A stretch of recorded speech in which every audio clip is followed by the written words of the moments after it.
Welcome to the Wellness Radio podcast with Drs. Warren, where we have taken our live radio show episodes and transformed them into easy listening podcast episodes. Make sure to check out our website, drswarren.com, where you can find out more information about us, including how to work with us both in our clinic locally in Chattanooga, Tennessee, or virtually worldwide. You can also shop our favorite supplements that actually work, and most importantly, join our newsletter where we give you tons of free information on how to take your health to the next level. Welcome back to part 2 of the Truth About Heart Health with Dr. Nathan. So if you have not listened to part 1, I highly recommend you start there and then come back to this episode. As a reminder, Dr. Nathan does talk about protocols and supplements, which you have access to by being a part of our supplement store, which I will add a link into the show notes, or you can go to drswarren.com, drswarren.com. You can join our newsletter and make sure to subscribe to our podcast so that when we do our follow-up Q&A episodes, you are alerted. You get those episodes either straight to your email or straight downloaded to wherever you listen to your podcast episodes. Let's go ahead and jump right in. This is the Truth About Heart Health. Now, let's continue down this role of understanding what we're looking at. In 1996, there were a bunch of Nobel laureates, right? Like Brown and Goldstein, and they anticipated the eradication of coronary disease, and they published it in the Journal of Science.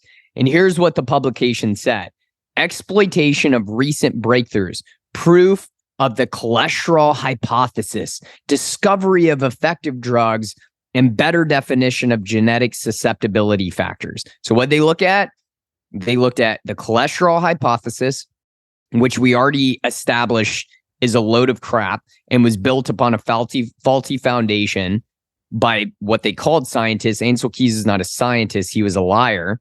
And then they looked at drugs and they looked at genetics. And they said, these may well end coronary disease as a major public health problem early in the next century. Okay, this was in 1996. These are supposed to be some of the most brilliant people. You can start to see where their bias gets in the way. Because have we done that? No. History has proven otherwise. And the global prevalence of cardiovascular disease or coronary heart disease, despite the use of statins being the number 1 or number 2 prescribed drug on the planet, we know that more people are dying with lower cholesterol than ever before. And it's reached pandemic levels. What they predicted is actually the complete opposite of reality. And this is why we cannot just establish fact just because a smart person says something in our medical world. They were absolutely 100% wrong, and more people are dying from cardiovascular disease than ever before. So here's a interesting study that shows contrary to what we were thinking before. So this study was published in the Journal of Epidemiology. And again, we established that epidemiology is not the strongest on the totem pole, but there are some uses of it. And we start to see some things. So it's so interesting to me how we can build an entire foundation in theory off of faulty science, cherry-pick science, and we can go after that one, publish it everywhere, put Ansel Keys on the front of Time magazine. And then if they do an epidemiology study that doesn't meet that standard, we're not going to talk about it, right? We're not going to mention it in the news media, right? So this study was low cholesterol is associated with mortality from stroke, heart disease, and cancer. The Jichi Medical School cohort study, okay, in 2011. So a community-based prospective cohort study was conducted in 12 rural areas in Japan. And what they did is they took over 12,000 healthy adults. They aged between 40 and 69, and they went through mass screening examination. Okay. So serum total cholesterol, so looking at their blood levels of cholesterol, was measured by an enzymatic method. Okay. The outcome was that total mortality by sex and cause of death. Okay, so that's kind of how they were looking at it. That's how they were going to establish their overall outcome. Okay. And they did a follow-up period of 11.9 years, so about 12 years. And they looked at cause of death and they obtained death certificates. Here's what they concluded in this study. And again, this is more association, not causation, but it's still very, very important. They found low cholesterol was related to high mortality, even after excluding deaths due to liver disease from the analysis. High cholesterol was not a risk factor for mortality. Let me repeat, high cholesterol was not a risk factor for mortality. And again, I think this is important because, again, it's not an opinion, it's a fact. Then the Japanese culture, they have far less heart disease than we have here in the United States. Here's another one, Journal of American College of Cardiology, 2020, saturated fats and health, a reassessment and proposal for food-based recommendations. All right, so here's what they looked at. Most recent meta-analysis of randomized trials and observational studies found no beneficial effects of reducing saturated fatty acid intake, so animal fat, on cardiovascular disease and total mortality, and instead found protective effects against stroke. Okay, so what they found is that when they looked at LDL, the higher the LDL, they actually saw a decrease in overall stroke. Now, I would say you could probably break that down a little bit. And if you actually looked at particle size, small, if they were more like small, dense LDL particles as opposed to larger LDL particles, you're probably going to see, again, less of a correlation there. You're probably still going to see, if it's small, dense particles of LDL, an increased risk of stroke as well. But again, if they're larger LDL particles, they're less strongly related to cardiovascular risk. Okay. So again, no beneficial effects of reducing saturated fatty acid intake on cardiovascular disease and total mortality. Here's another one. This was called the Shanghai Aging Study. Okay. So they looked at high LDL cholesterol and how it inversely relates to dementia in community dwelling older adults.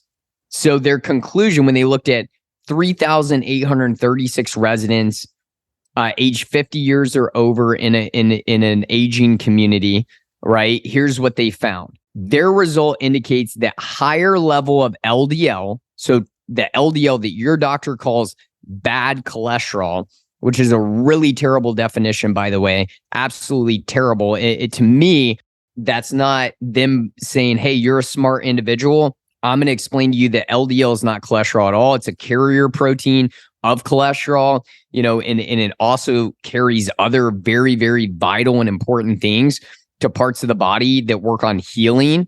But anyway, what they said is that high level of LDL is inversely associated with dementia. That means the higher the LDL, the lower the risk of dementia and cognitive decline. The lower the LDL, the higher the risk of dementia and cognitive decline. So again, you take an elderly individual, you throw them on a statin drug, and you look at this, and you're lowering their LDL, you're like, woohoo, we're lowering our risk of heart disease, which is built upon a faulty foundation. And yet, at the same time, we could be increasing their risk of neurocognitive decline. And in some ways, you tell me what's worse. Right? You tell me what's worse, forgetting all of your family and friends and, quote unquote, being alive, but you're not really alive. It's actually worse than death, as opposed to having low LDL, and possibly having a minor effect on cardiovascular disease, which based on the studies, I would say is probably not even true to begin with, based on what we went over earlier. So you're lowering LDL and at the same time destroying the brain and the way it functions. So again, you can start to see the research is showing the opposite of standard medical care, but that's because standard medical care was designed and based off of a faulty foundation. So now let's start to talk about what we can actually do, right? Eating real food. All right, it's important to understand this because I think a lot of times people get so caught up in certain types of diet. I mean, diets have almost become a religion. Right. In some ways, like, you'll hear people online, they'll fight about, whether the ketogenic diet is better than the vegan diet, or whether a vegan diet is better than the carnivore diet, or whether, the Weight Watchers is better than, Jenny Craig, or whatever there may be that's out there. And that's a really, really major issue, because clinically what we found, Dr. Rebecca and myself, we use a lot of different types of diets, right, to accomplish what that individual needs. For example, if I have somebody that comes in that's like a full-on, diabetic, and they have a high A1C, their C-peptide is elevated, which means they are definitely insulin resistant. Their fasted insulin is through the roof, which means, pancreas is working overtime to even try to keep the glucose, lower than it actually is. Guess what? I'm probably going to use some form of a healthy, nutrient-dense ketogenic diet for a certain period of time to try to get their blood glucose and insulin response lower, while we're trying to metabolically, see some healing happen in their body. That's a great tool to utilize. Now, does that mean we want to be in ketosis 24/7, 365 forever? No way, right? No way. When we look at like long-term studies on a ketogenic diet, really the only people that should be long-term in ketosis, maybe if they have like, some type of epilepsy or seizure disorder, maybe they're using it for certain performance enhancing, tactics like, Navy SEALs, astronauts, NASA, certain types of athletes, maybe they could do that. But even then, I would say you're going in and out of ketosis. So again, the goal is not to attach themselves to that.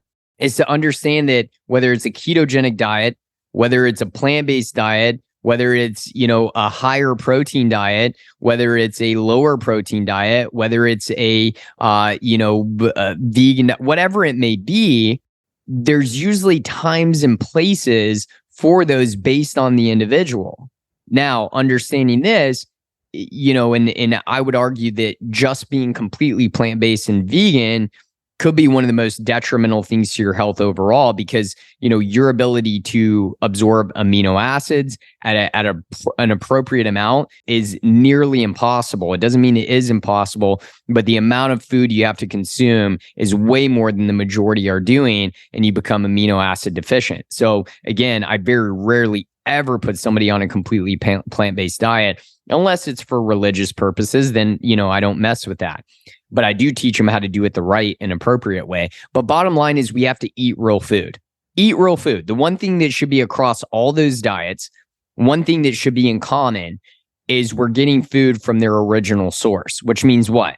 Not loaded down with pesticides and herbicides and junk, preferably local, regeneratively grown in great nutrient-dense soil, whether that's dealing with the animals they consume, or whether that's dealing with the plants that they consume, or the fruit that they consume, or the nuts and seeds that they consume. They should all have this in common. So whether you're plant-based or whether you're carnivore, we should be consuming real food, right? Real, great raised, appropriately, brought up food. Okay. That's what they all should have in common. So one of the easiest ways that I like to approach, especially at the beginning, when we're dealing with, people that may be at risk of cardiovascular disease, is Dr. Rebecca and I have found, really, really good way to lower overall inflammatory state, see some major improvements in overall, like whether it's like triglyceride to HDL ratio, which is a really significant ratio when you're looking at your blood work to determine your risk of insulin resistance and your risk of building, up like atherosclerosis. One way we do that is a paleo approach to the Mediterranean diet. Okay. Now, again, we don't follow a paleo approach as a religious standpoint, and I somewhat disagree with the whole evolutionary process of how some people look at the paleo diet.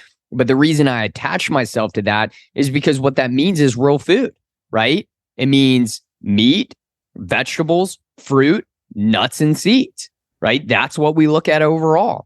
And again, that's kind of what we look at when we look at the Mediterranean diet. But the reason I like a paleo approach is because what I find is most of my patients, they have a high inflammatory state. And one of the things that we see is when you actually start to reduce your grain consumption, so whether that's dealing with wheat, maybe it's dealing with other forms of grains, even gluten-free grains, we find that it drastically lowers their inflammatory state. Again, not necessarily looking at studies, but looking at like my clinical outcomes, I see great reductions in things like C-reactive protein, which is a primary, well-established, kind of inflammatory outlook on the heart and on the body as a whole. We see major improvements in things like joint pain and things like how much, inflammation and swelling that you see in the hands and the face and other areas of the body. So I like taking like a paleo approach to the Mediterranean diet. So what does that look like?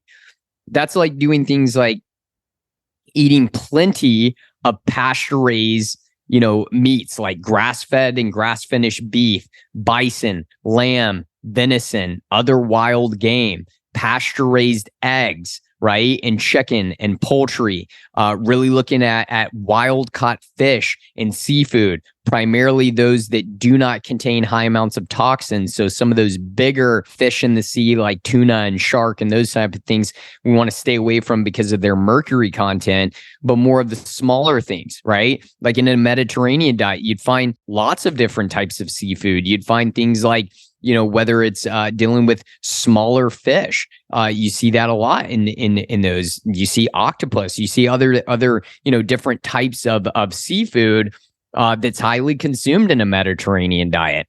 But we want to source the animals and the meat that we consume from really good, high quality areas. One of the things that Dr. Rebecca and I are going to dive into on a future podcast is amino acid consumption. Listen, protein is one we shouldn't look at in percentages. We need to be getting a certain amount of protein on a daily basis, and animal protein is far superior as far as its absorption to build protein synthesis inside the body, so rebuilding and repairing, than plant-based protein is. Again, this isn't an opinion. This is a fact. We know that when a cow consumes grass, if they consume 60 grams of protein, guess what? Their gut bacteria is going to convert that into 100 grams of usable amino acids. So when you consume that animal, you're consuming what they ate and really were able to build up with their gut bacteria. Vitally important. Right. And then if you take a cow who's consumed corn and grains, it's been bred to be fat and kind of slaughtered at a younger age. When you look at those, guess what? They're not getting a high source of those plant-based amino acids from the roots of the grass, right? Which is vitally important. And then also too, when you talk about the herbicides and pesticides that are sprayed, damages the bacteria that's in the gut of the cow or the animal consuming it. And so their conversion of those amino acids is far inferior to a grass-fed, grass-finished type of animal. So we want to get good quality meat and consumption of that. Eliminating most gluten and most grains. I find this, again, lowers the overall inflammatory state. Now, that doesn't mean that we have to stay on that forever. Like, I find even in my diet, occasionally we make some of our own sourdough, right? That's made from, an organic, kind of ancient wheat like einkorn or heritage, based wheat that's grown without any herbicides and pesticides. And we ferment that, right? We make a sourdough, which really gets rid of a lot of the anti-nutrients, which I think is fine. But for a period of time, if you're sick, I would even eliminate that until you get your body into a healthier state. Same thing like, organic types of rice, I think could be, a really great thing to add to the diet later on once you've lowered your inflammatory state. Things like, an organic jasmine rice that's grown in California or Texas that has less arsenic and lead than those rice that are grown in China. There's studies that actually show that. I think those can be a part of a good, healthy diet. But again, you want to lower your inflammatory state as much as you can at the beginning. So we want to cut those out at the beginning. Eating a variety of colorful vegetables and fruit, and especially with the vegetables, getting some of them in their raw form, getting a lot of them in their cooked form. Especially if you have a digestive issue, you want to be able to break down some of those plant toxins with heat and pressure. Those help to break down some of those things that are in plants that are considered, certain types of toxins. If you got a healthy gut, not as big of a deal. And lots of, different types of fruit, right? Berries, organic, wild blueberries and strawberries and blackberries and all of these great types of fruit can be beneficial, right? Lots of antioxidants and polyphenols that are made within those. If you're going to consume dairy, right? Consuming either, raw, organic, like preferably from a local farmer, getting grass-fed butter. We like to consume things like goat's milk yogurt, sheep's milk yogurt. The type of protein that's in those are anti-inflammatory, easily absorbed, more so than conventionally raised cows that are A1 casein, like more A2. So if you're going to consume cow's milk, look for an A2 confirmed cow, because it's going to be much easier for your body to break that down. So again, dairy is not all bad, right? Like dairy can be a superfood or it can be a super bomb. So looking for, organic, pasture-raised, yogurts, goat's milk yogurt, sheep's milk yogurt, grass-fed butter, if you consume milk, raw milk coming from an A2 cow or raw goat's milk, raw sheep's milk, something like that. Again, I'm not telling you to get raw milk from a giant, conglomerate of raising cattle that has like 20 billion cattle on there. They never see the light of day. They're sick animals. I wouldn't drink that milk either. But if you find a local farmer who keeps, their animals well taken care of, you're going to get a really nutrient dense thing that's got all its enzymes, it's got all of its good bacteria and everything like that.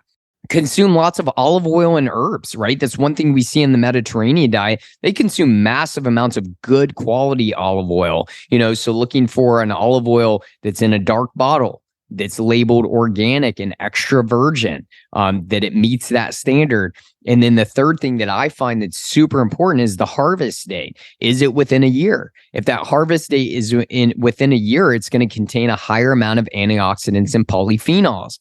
And again, olive oil can be, spread on your food in its raw state. You can cook with it on more lower to medium temperatures. But again, olive oil contains high amounts of antioxidants and polyphenols.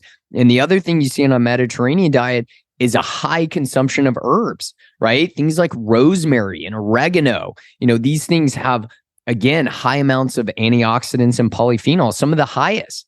When you look at some of the foods that contain the highest amount of antioxidants and polyphenols, it would surprise you, in things like herbs, in things like herbal teas, in things like mushrooms, super high. So some of those brown and black foods like organic single origin coffee, high in antioxidants and polyphenols.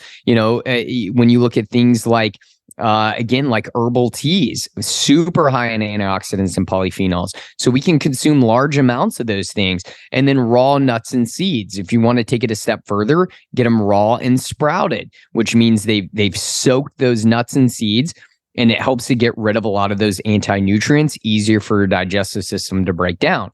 So again, good quality, grass-fed, grass-finished, pasture-raised meat and eggs and poultry, as well, wild caught fish and seafood, eliminating the grains, consuming good amounts of colorful and a variety of veggies and fruits, preferably organic or local, consuming organic or raw dairy, preferably goat's milk, sheep's milk, A2 cow's milk, lots of olive oil, lots of herbs, consuming those high antioxidants and polyphenol foods like organic rich coffee and herbal teas, and then raw nuts and seeds. That's a really, really great way to start changing your diet. Now, some other things that I find super beneficial, fasting, right? Fasting can be super beneficial for lowering your overall inflammatory markers, for breaking down damaged cells. So a process called autophagy or self-eating. This is when we fast, our body breaks down the damaged cells. We know there's a genetic switch that happens that protects the majority of your good cells, and it creates this kind of amazing genetic switch that makes your damaged cells more susceptible to cell death, right? That gets rid of the trash, takes out the garbage. That process is called autophagy, and we get that when we fast. Another thing that you get, which we talked about a little bit with the heart, is the importance of the mitochondria. And when you do certain types of fasting, especially when you start hitting around that 16, 17 hour mark or a little bit further, you start to get something called mitophagy, where you're breaking down damaged mitochondria, dysfunctional mitochondria that are not producing appropriate amounts of ATP, or they're taking up energy sources in the body because they're dysfunctional. Where our body's going to break that down with fasting. And then guess what it's going to replace it with? Healthy new mitochondria. And remember, mitochondria are a source of what's called ATP, or energy sources of our cell. So vitally important to cellular energy. The other thing that fasting does is it creates something called hormone optimization, right? So we know that we get to see better sensitivity for your hormones. So things like testosterone and growth hormone, which are anti-aging hormones. We know there's several studies that show that optimal testosterone ranges lower your risk of cardiovascular disease. So again, optimizing those hormones are important, and fasting can help with the sensitivity of these hormones. The same way that fasting helps to increase insulin sensitivity, which is the opposite of diabetes, which is insulin resistance. So that hormone optimization is a big part of fasting.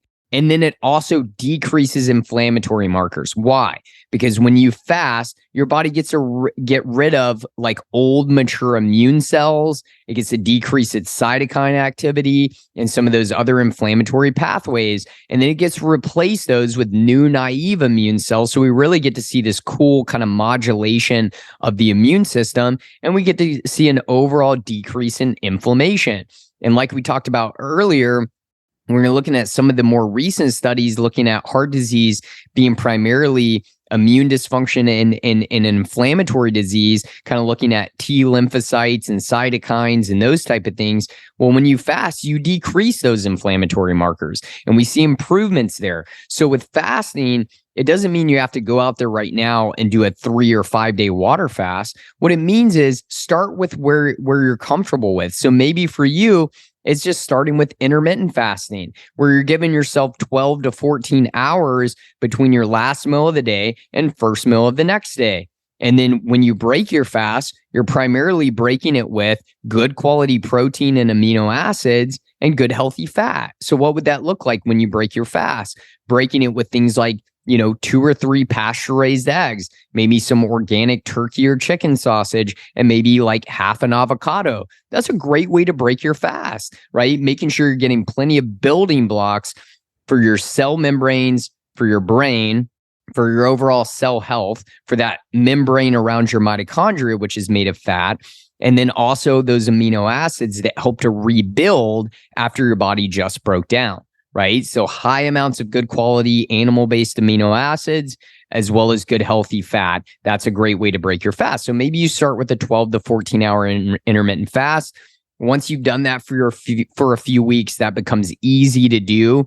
Then you can push it a little bit. Maybe you try one day that you do an 18 to 24 hour fast, where you're drinking lots of good, maybe organic coffee in the morning, without a bunch of junk added to it. You may want to add a little bit of monk fruit if you want a little bit of, sweetener in there, which is a really, really great, thing to consume over sugar. And it tastes fantastic as well. But consuming that and herbal teas and water with minerals throughout the day, and you turn that into an 18-hour fast, or even a dinner to dinner fast, 24-hour fast, and you're getting more autophagy, more mitophagy, breaking down some of that damaged tissue, and then once you get used to that, you can do some more significant fasts, maybe once a quarter or twice a year. You could do a 2 or 3 day water fast and see some major benefits, but you don't have to start there. You can work your body towards that. And again, there's no failure in fasting. Right? If you plan on doing a 24-hour fast and you only make it 16 hours, don't beat yourself up. Be excited about that. Think about the amount of healing and breaking down of damaged tissue that's happening with that. And again, we can see some major benefits with the heart. Sleep, right? Sleep is vitally important. We know that if you're not getting good quality sleep, if you're not entering a certain amount of REM sleep and of deep sleep happening more at the beginning of sleep, and REM happening more towards the end of sleep, if you're not getting good quality sleep, that is drastically going to raise your risk of cardiovascular disease, right? So we can do some things to improve that. Sleeping in a cold, dark room is very, very important, right? We know that temperature makes a difference because, as you go throughout the night, your temperature should reach its lowest point. If it doesn't, it's going to wake you up, right? Sleeping in a dark room. We know when our skin's exposed to light, it directly affects our deep sleep and how much quality sleep that we get. Go to bed and wake up at the same time, right? Setting your circadian rhythm is vitally important to your overall health. We know cells operate on a circadian basis, right? So guess what? So does your overall body. So we really want to make sure that we're trying to go to bed around the same time, waking up around the same time. Give yourself about 2 to 3 weeks of doing this, and you start to see your circadian rhythm drastically improve. Right? It's actually a pretty simple thing to do, and it's a life-changing thing to do. I've seen it in my own health. I've seen it in my patients clinically. Getting morning sunlight and evening sunlight. Again, light is such a major effect on your circadian rhythm. So once you wake up, go outside, get light in your eyes, right? Vitally important. And then at night, maybe after you eat dinner, as the sun's starting to set, go back out there and get that evening sunlight. This helps to communicate with the brain and regulate how hormones and neurotransmitters work to help you sleep appropriately.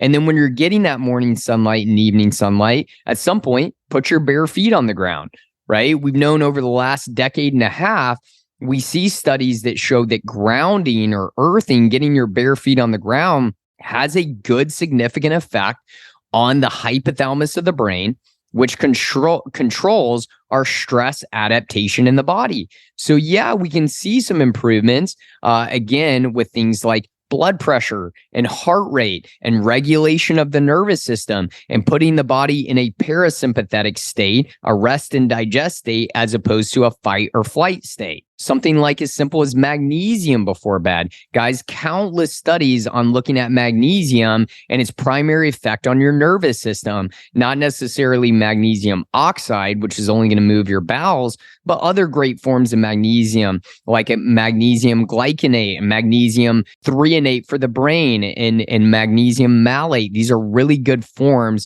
of magnesium to use before bed to help calm the nervous system. Turn off your Wi-Fi. Put your phone on airplane mode. We do not need high exposures to Wi-Fi radiation, cell phone radiation. Again, even if you don't believe me right now, the studies are continuously coming out, especially Switzerland, Germany, France, places like that show that Wi-Fi radiation, cell phone radiation affects the way our blood actually flows and clots as well, and they're seeing that on cellular, dark microscopy, especially like blood cell microscopy. But again, it directly affects your nervous system. That's an easy thing to do. Avoid electronics and blue light at night. We need more kind of on the red and orange spectrum at night. So like a fire, lamps, that are more along that red, kind of orangish spectrum. That's more important at night, as you're going to prepare for bedtime, getting more of the blue light in the morning and daytime. So when we look at overall effects of the mitochondria, I wanted to point out in the British Journal of Pharmacology, this was published in 2019. Here's what they say. They say mitochondrial dysfunction is considered a crucial contributory factor in cardiac pathology. They said this has highlighted the therapeutic potential of targeting mitochondria to prevent or treat cardiac disease. Mitochondrial dysfunction is associated with the electron transport chain activity, reduced ATP, so energy production, abnormal shift in metabolic processes, things like reactive oxygen species that oxidize and damage our cells, and just impaired mitochondrial function overall. So basically what they're saying is your mitochondria are vastly important to the health of the overall heart, in your ability to prevent heart disease. So there's estimated about 5,000 mitochondria per cell in the heart, per cell in the heart. So that means dysfunctional mitochondria equals a decrease of ATP or energy production. And I would even put in there like a decrease of efficiency of producing ATP, which then leads to higher amounts of these reactive oxygen species. What does that mean? Reacting to oxygen, oxidation, right? Rusting your pipes and damaging your arteries. That equals dysfunction, which leads to an early death. So this is why we have to make sure that we're taking care of our mitochondria. So there's ways to support your mitochondria. What does that look like? A balance of building new mitochondria, supporting mitochondria, and the breakdown of damaged mitochondria. We already mentioned mitophagy. The primary way to do that is what? The way that you fast, doing some fasting strategies throughout the day. That can really help us break down damaged mitochondria. But we also don't want to forget about mitochondrial efficiency, right? When they're not efficient, right, what's not being utilized is then unfortunately turned into metabolic waste, which can end up damaging our cell. And so we know there's certain things that help with mitochondrial efficiency, which we're going to go over in just a minute. Oxidative stress and something called advanced glycation end products. These things happen primarily when you're over consuming sugar and processed food and vegetable oils, right? So if we limit our overall sugar intake, we're switching those things out for things like monk fruit, right? Things like, raw honey, things like, even stevia. Stevia is not an alternative sweetener, by the way. It comes from a plant, and consuming a small to moderate amount can be okay for the human body. Obviously, we don't want to overconsume any sweeteners, but getting some monk fruit, some stevia, some raw honey is a much better idea than consuming high amounts of processed sugar. And then, like I said, stop consuming the vegetable oils, right? Those rancid seed oils. Consume more things like organic extra virgin olive oil, grass-fed butter or grass-fed ghee, getting things like grass-fed beef fat or beef tallow, bison tallow, duck fat. These are far superior forms of good, healthy fat. An organic avocado oil. These are great oils to be able to use. Cut out, the safflower oil, certain forms of sunflower oil, cottonseed oil, soybean oil, all of those type of things, and consume the good, healthy fats.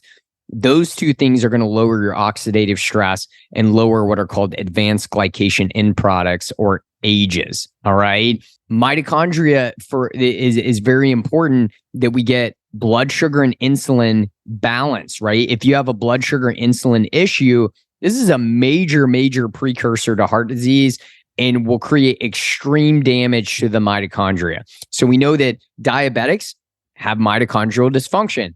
Cancer patients have mitochondrial dysfunction. Alzheimer's dementia, they have mitochondrial dysfunction. Things like heart disease, mitochondrial dysfunction, right? So we really want to get that blood sugar insulin balance where it needs to be. So this is why on blood work, we test not only A1C, but we test C-peptide, which is an important marker to see insulin resistance. And we also test fasted insulin to see how hard your pancreas is working, how much insulin is being secreted to lower your blood glucose. Okay, so some things that have shown for mitochondrial support, CoQ10. So when we look at CoQ10, there was a study out of Tulane University that did a meta-analysis and pulled the results of 13 studies involving 395 heart failure patients.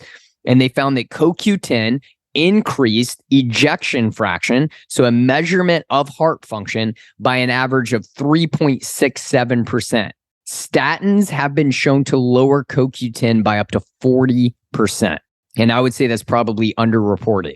So statins damage your body's ability, to utilize and to make CoQ10. This is a big stinking deal. All right. CoQ10 is involved in what's called the Krebs cycle, which is important for cellular energy and metabolism. So again, we know that CoQ10 has been shown to increase heart function, right? But also too, it helps to get rid of the damages of certain side effects of statin medication. So if you're on a statin, you better daggum be on a CoQ10 supplement. I would usually say about 200 to 400 is what you're kind of looking for. as far as your dosages there. But again, have that serious conversation with your doctor about statin medications in general. I mean, again, we've established that those are primarily junk. But again, CoQ10 is vitally important. Something like carnosine, okay? Myocardial contractility. So the way the heart actually contracts and beats depends upon the availability of calcium and the sensitivity of your muscle like fibers to calcium. Okay. So carnosine has been suggested to influence intracellular calcium concentrations, therefore affecting myocardial contractility. So looking at how the heart actually functions and contracts. So again, carnosine has been shown to lower cardiovascular risk, right? It's been shown to improve lipid or cholesterol metabolism and reduce blood pressure in animal models. That's from the National Institute of Health. So again, getting something like carnosine is a very safe and effective way to start supporting your overall mitochondrial function. Taurine, right? Something like taurine. It's been shown to have anti-apoptotic activity on cardiomyocytes. That's a mouthful. What does that mean? So apoptosis is cellular death, programmed cellular death, right? So instead of promoting cellular death in those cardiac cells, it actually helps to improve the longevity of your cardiac cells, so preventing them from dying. It's been shown to improve vasorelaxation, which does what? Improves blood flow. It has been shown to have some anti-inflammatory effects and positive effects on the renin-angiotensin system. Where does that come into play? High blood pressure, kidney disease, those type of things.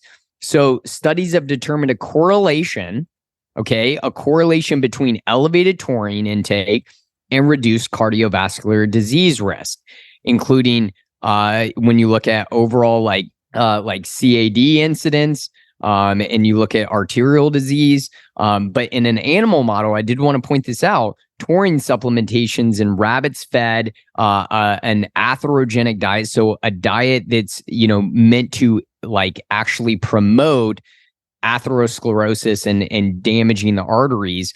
They showed that when consuming taurine, it reduced atherosclerosis in the left main coronary artery, suggesting a beneficial effect of taurine on blood vessels.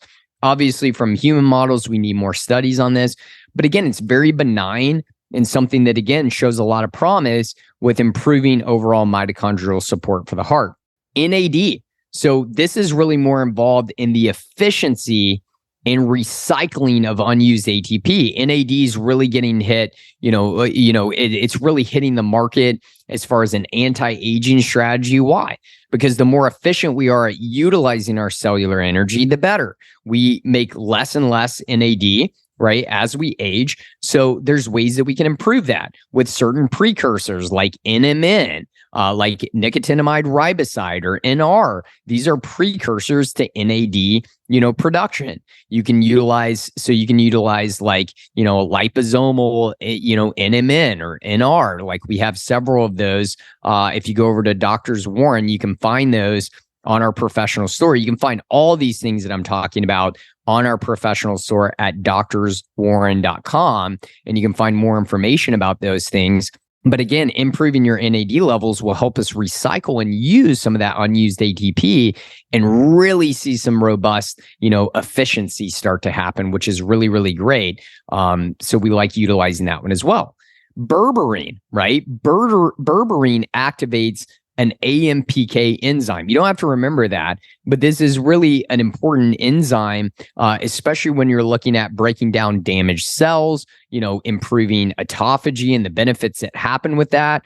So berberine has been clinically shown to decrease risk of diabetes, to decrease PVCs, to improve liver function, to reduce triglycerides and LDL, to decrease inflammation and inflammatory markers, and improve the overall risk of oxidation, right? Berberine has many, many different trials that have a lot of promise with it.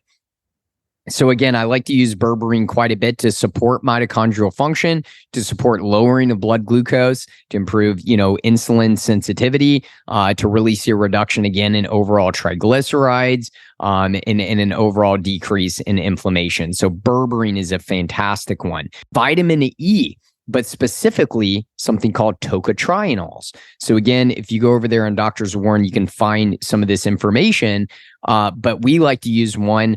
Anato E by Designs for Health is a great one. And vitamin E has been shown to improve vascular and endothelial function. Very, very important because, again, during COVID, with both, SARS-CoV-2, spike protein, especially early on, not so much later on. And then also when we look at like some of the endothelial damaging that's being shown with the actual vaccines, being able to improve endothelial lining and endothelial function is huge.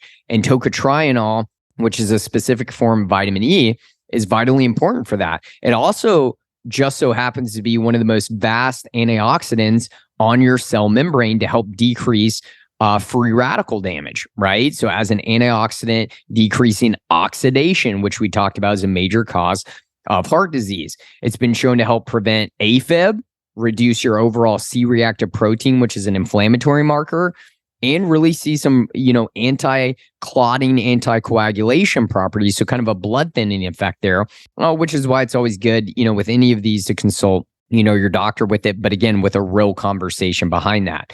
Some other ones that have really shown some really cool effects on mitochondrial support and overall heart function, things like garlic, things like vitamin K2 as MK7, really seeing, some great ways to contribute to putting calcium into the bones as opposed to putting calcium, into arteries and vessels and those type of things. So usually what we talk about is about 50 micrograms of vitamin K2 for every 5,000 IUs of vitamin D3. Some other really interesting ones, chlorella, spirulina, hawthorn. There was a study that was done that looked at the intake of some of these types of algae with hawthorn, and they showed a decreased mortality by 20% in patients with ejection fraction dysfunction. So the way their heart was actually functioning. So these are really, really great ones to look into as well. Nitric oxide production. This was published in a journal, looking at like circulation. This was published in The Lancet. It's been published in other areas as well too. Endothelial aging and cardiovascular recovery. Like we've seen these in primary journals, and they show that the diminished bioavailability of nitric oxide, which is a signaling molecule involved in a lot of different biological functions, development of age and lifestyle disease factors like type 2 diabetes, insulin resistance, and atherosclerosis and cardiovascular disease. So we know nitric oxide production and improvement in circulation directly affects heart function. So some things that can improve, right, and see some benefit with nitric oxide production. L-arginine is one of those. This is something that really gets a lot of traction in the world of like erectile dysfunction, which, by the way, erectile dysfunction for some of you men could be your first risk factor that's kind of showing you that you may have some underlying, heart disease happening in the body. But L-arginine is great. It's found in things like raw almonds and almond butter. Now, it's better absorbed through the food, but overall, L-arginine is not a very good one to absorb in the gut. So what I like to use instead is something called L-citrulline. And this is an amino acid that really has some major effects on vasodilating and vasorelaxation, so improving blood flow and circulation effects, but also on nitric oxide production. L-citrulline, the body will actually convert that into L-arginine. So it's much easier absorbed into the GI tract, and we really get to see some increase in L-arginine levels and nitric oxide synthesis when we consume something like L-citrulline. So again, when you look at it, here's a study I threw in there, for some of my patients, there was one that was published in the Journal of Urology in 2011 that oral supplementation of L-citrulline actually improved like erection hardness in men, with mild erectile dysfunction, right? So improving overall sexual health, which can improve like overall relational health and decrease a lot of areas of stress in marriages. So again, a very, very easy one to see improvements in nitric oxide and circulation. Another study that was published in the Journal of Cardiology in 2012 showed improvement in ventricular function in systolic heart failure patients taking oral L-citrulline. So what they found is 35 heart failure patients randomized into two groups. The group that took 3 grams of L-citrulline a day showed a 20% improvement in left ventricular ejection fraction. So looking at that left ventricle, looking at its actual heart muscle function, and heart failure symptoms improved in 35% of them. So some of those heart failure symptoms they were dealing with, it improved in 35% of the participants in this study, right? Only looking at L-citrulline supplementation. So imagine if you did that along with healthy lifestyle changes and other things that we've talked about in this presentation. Some other things that have really been shown to do a good job: beetroot, right, has been shown, to have an effect on reducing blood pressure as a vasorelaxation tool or vasodilator, converting homocysteine to methionine, which is very, very important for oxidation and damage to your cells, but it's also important for really rebuilding and repairing tissue. It's been shown to improve endothelial function, which we mentioned earlier, athletic performance, peripheral artery circulation, so getting down to the arms, the legs, the feet, right? And decreasing free radical damage. So something as simple as beetroot. You can get a beetroot powder. It's something that you can mix, into water, sometime during the day. Magnesium, we talked about this in numerous studies demonstrating lowering blood pressure, raising HDL, lowering triglycerides, and improving C-reactive protein. And then obviously exercise and movement. Listen, guys, we should be moving. We should be exercising. We should be, out like doing hikes and snacking on exercise throughout the day. So I don't care how you get your movement in, just get your movement in, whether it's high intensity interval training, doing like 15 minutes of as many, squats and push-ups and functional movement as you can get, and being exhausted after that. That's a great way to improve circulation and nitric oxide function, and improve overall like efficiency of ATP production, to really see a lowering of cortisol and some of those stress factors that can lead to heart disease and heart issues, later on. An improvement in testosterone and growth hormone, taking some time to lift heavy things, and then taking some time to do some more relaxing forms of exercise like nature walks and hikes, and really getting some good quality stretching and fascial work in there. Those are some things that can really drastically improve your overall heart health. And I'm not going to spend a lot of time on that because there's numerous studies, guys. You all know movement equals heart health. We've got to get out and move, and you got to do it from wherever you're at, and you can alter it based on your individuality. Arterial lining, how to improve the arterial lining. Well, a lot of what can improve the arterial lining are antioxidants, right? And this is part of the reason that one of the things that we use, something called arteriosil, that has massive amounts of antioxidants in it and polyphenols to help work on, the overall arterial lining there, the endothelial function, really seeing even some of the flexibility of those arteries improve. And so some of the things that we like to do to improve arterial lining is decrease oxidation.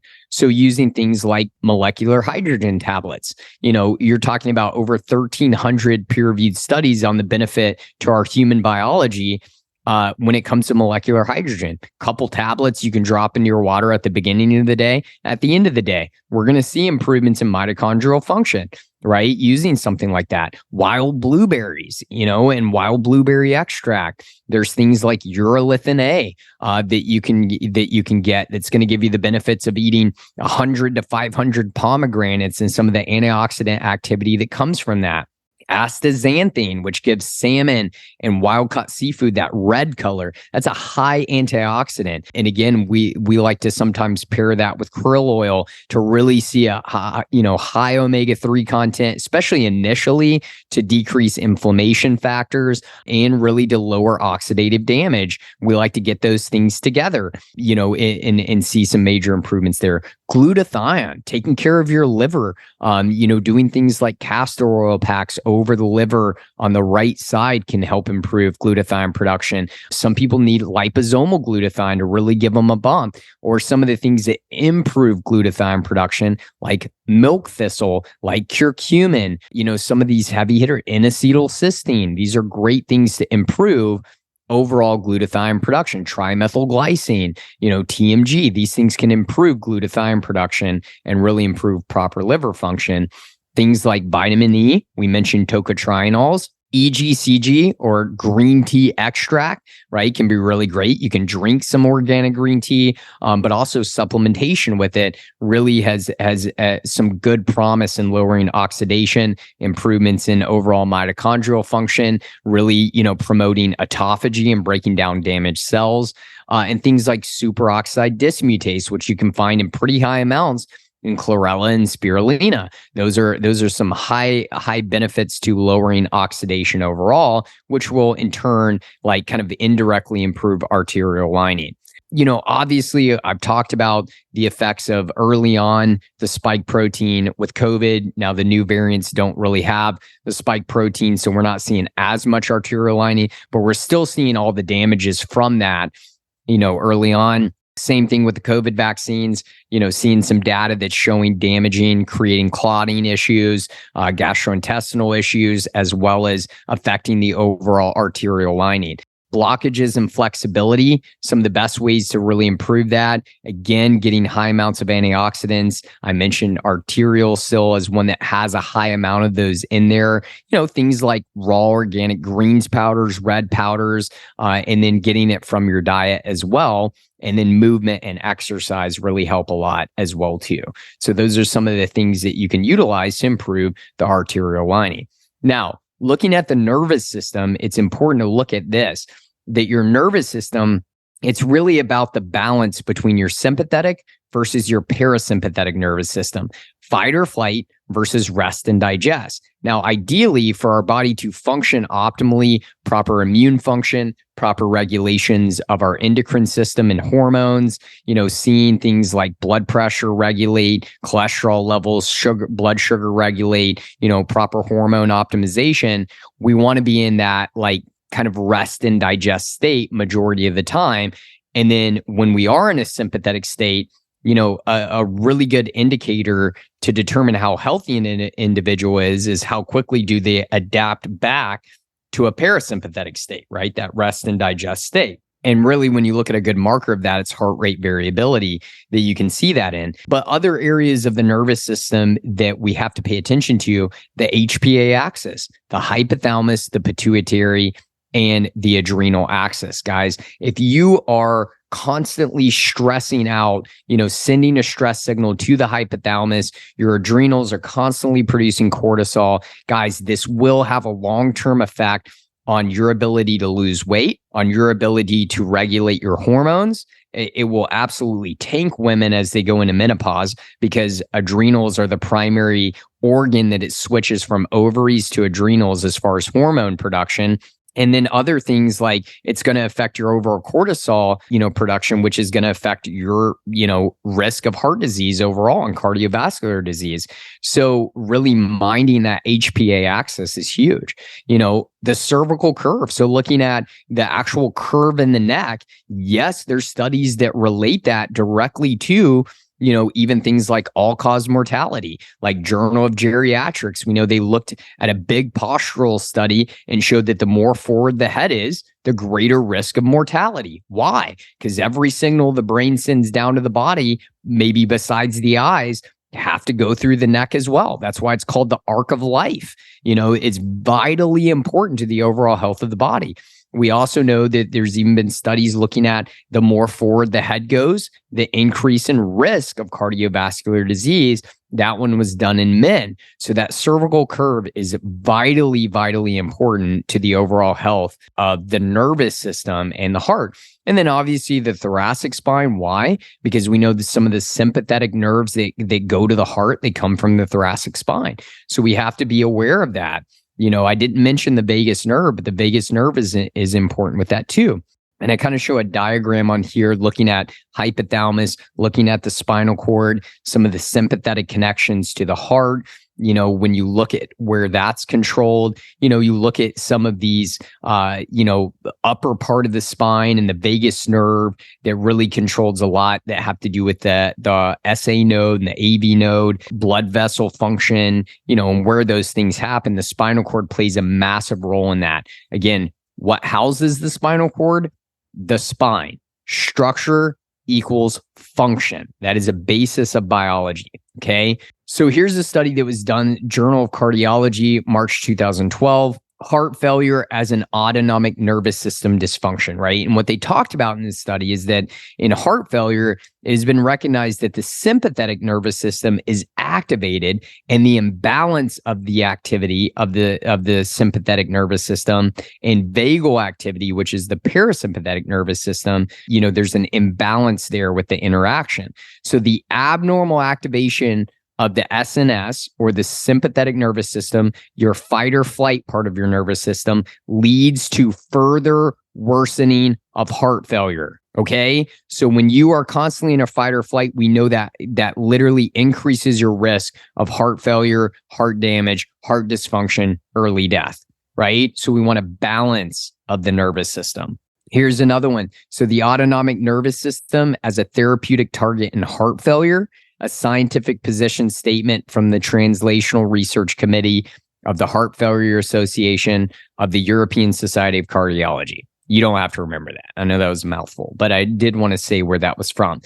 So what they looked at is a complex autonomic nervous system imbalance exists in chronic heart failure patients. And again, we mentioned it's an imbalance between the sympathetic nervous system and the parasympathetic nervous system, right? The inability to adapt back to a rest and digest state further promotes deterioration and decrease in cardiac function. And so this is where we start to get into why it's important to take care of your nervous system and balancing the parasympathetic and sympathetic activity. And so again, when we look at chiropractic research, we know that there is actually studies and research that shows a lot of promising, material on the benefit of balancing that parasympathetic and sympathetic activity, right? So there was a study that was conducted in 2015, right? And what they did, this was in Medical Hypothesis in December of 2015. And they proved that chiropractic adjustments help, when they're removing an interference from the autonomic nervous system, it's been shown to help balance stress, balance sleep hormones, and improve the body's ability to gain greater rest and get some better sleep. We see that all the time. Why? Because when you work on the upper part of the cervical spine, especially the vagus nerve, you get to see improvements in the HPA axis. Again, structure equals function. So we see a lot of improvements in the way the hypothalamus is able to function and deal with stress overall. So some of the importance of the curves, I just want to mention it because I think a lot of times when you guys think about the spine, most people think about neck pain, headache, back pain, that type of thing. And don't get me wrong, those are some of the things clinically that we work with, but these important curves from the side, looking at the neck, looking at the lower back, there's many things that they really are involved with. For example, whenever we're losing some of these proper curves in the neck and the lower back, when we look at the elderly, here's what several studies have shown. It's been shown if you're losing those curves, it increases your risk of spinal compression fractures and degeneration. It increases your risk of low back pain and more severe pain, including neuropathy and nerve issues. It decreases mobility, and it increases your risk of falls leading to fractures, which is one of the leading causes of death in the elderly.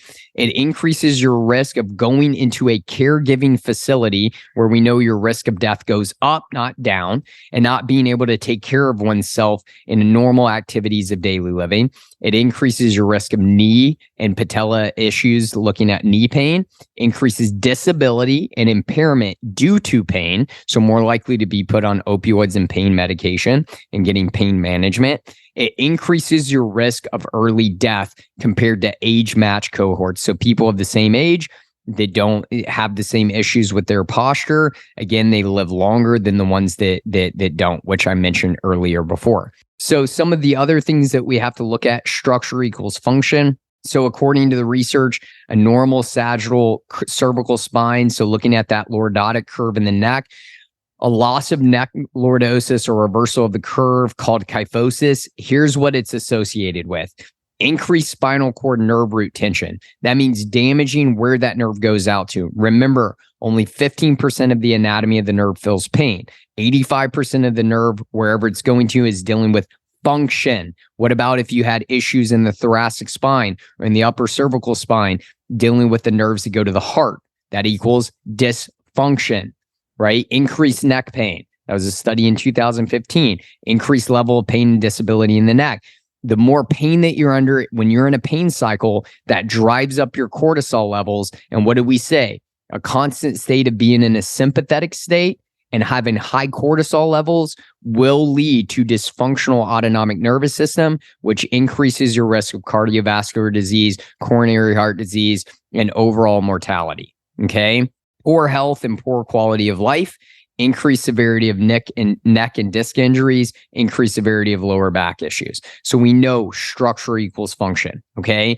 Here's an interesting study looking at the stress on the cervical spine. So according to a study, this one was looking at head forward, right? How far the head forward is. So if you're 15 degrees, it more than doubles the weight of the head. So just slightly looking down, right, at a computer or slightly looking down at your phone, which some of you guys are doing for hours, doubles the weight of the head and damages areas like the nerve root, the nerve, and the spinal cord, making the muscles work twice as hard. Bending the head forward 45 degrees increases the weight of the head 4 times as much, all right?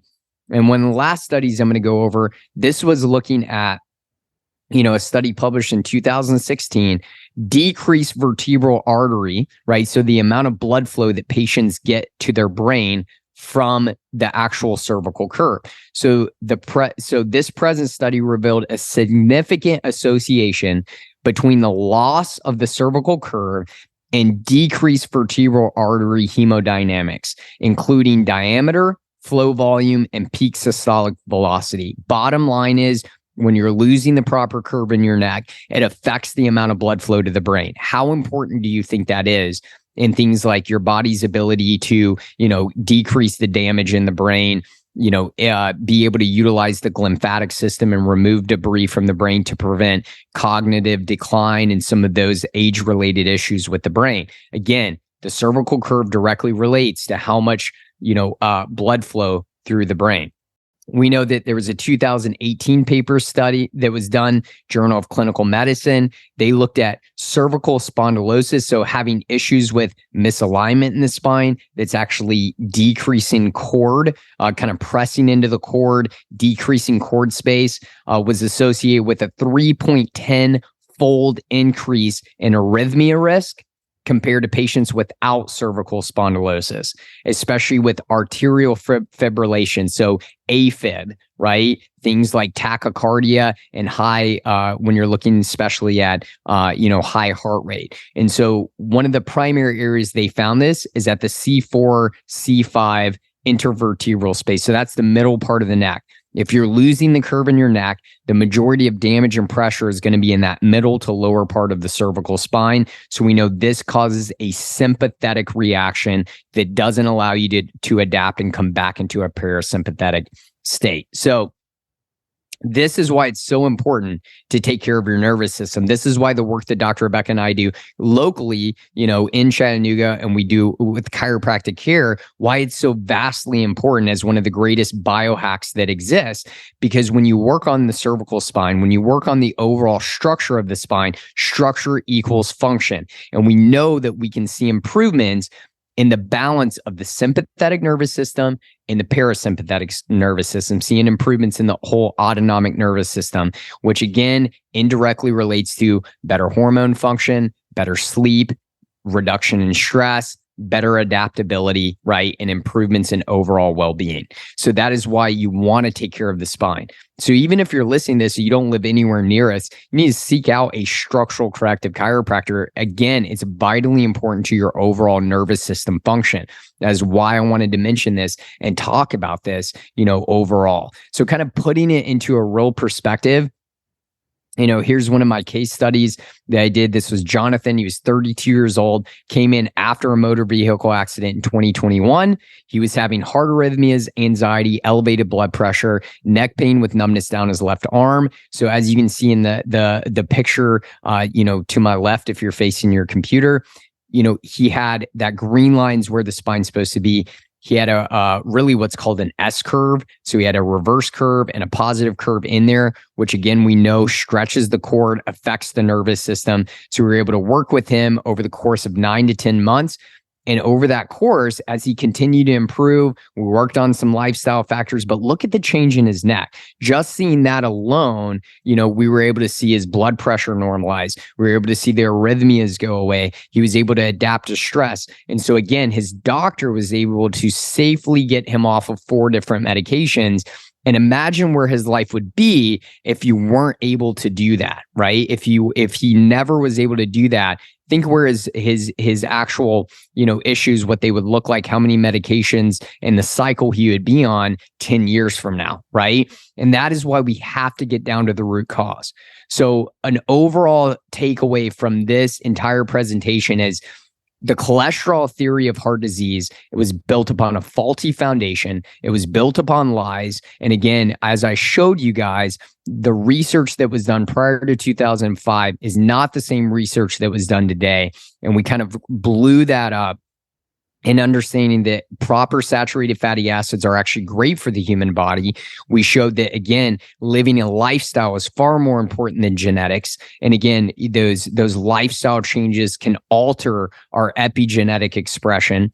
We went over ways that you can improve arterial lining function, nitric oxide production and circulation, your nervous system balance, how to improve mitochondrial health, and really how to start taking control of your heart health overall. Okay, guys?